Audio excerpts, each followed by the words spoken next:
Corsa di chiusura dal Savio, 11 concorrenti: Elton Cup, Ulisse Leo, Amore Stecca, Max Lane, Arnaldo Benal, Gitro Sodina Oil. In seconda linea Iolo, Ecuador CR, Colorado Spring, Cinzia e Cameliast. Favori netti per Max Lane, numero 4, Marco Volpato.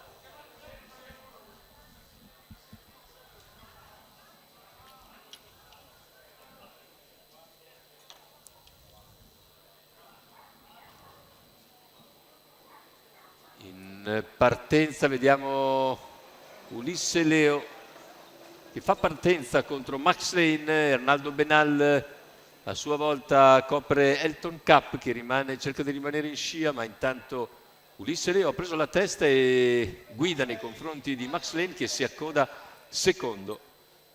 Davanti a Elton Cup rimane di fuori numero Benal, 6 Gitro Sodina Oil, va di nuovo all'attacco il favorito Max Lane, e a questo punto tiene via libera da Ulisse Leo. Rimane scoperto all'esterno Arnaldo Benal, ma spende per i primi 400 metri il favorito. 28,4 il quarto iniziale, e ora arriva Arnaldo Benal.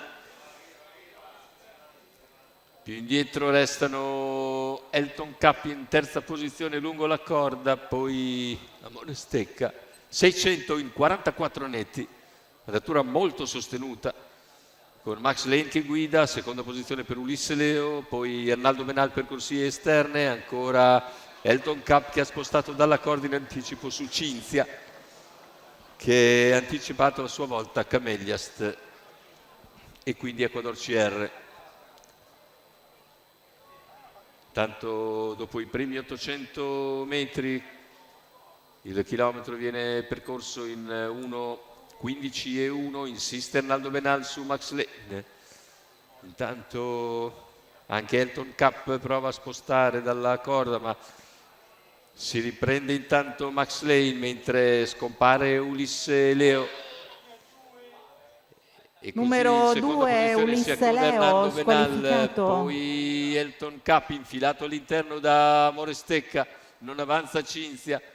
Poi all'interno c'è il tentativo di Iolo, retta d'arrivo con Max Lane che si stacca. Max Lane prende 3-4 lunghezze di margine a Arnaldo Benal, che è un po' stanco. Finale con Max Lane che nelle battute conclusive vince agevolmente. Il secondo posto è per Amore Stecca, mentre per il terzo ancora Arnaldo Benal dovrebbe essersi salvato da Iolo. 1:14,4. Max Lane dimostra ottima forma, ottima condizione, seconda vittoria consecutiva e doppio in serata per Marco Volpato, che vince anche quest'ultima corsa grazie a Max Lane. Cosimo Fiore al training per conto del signor Michele Lapunta.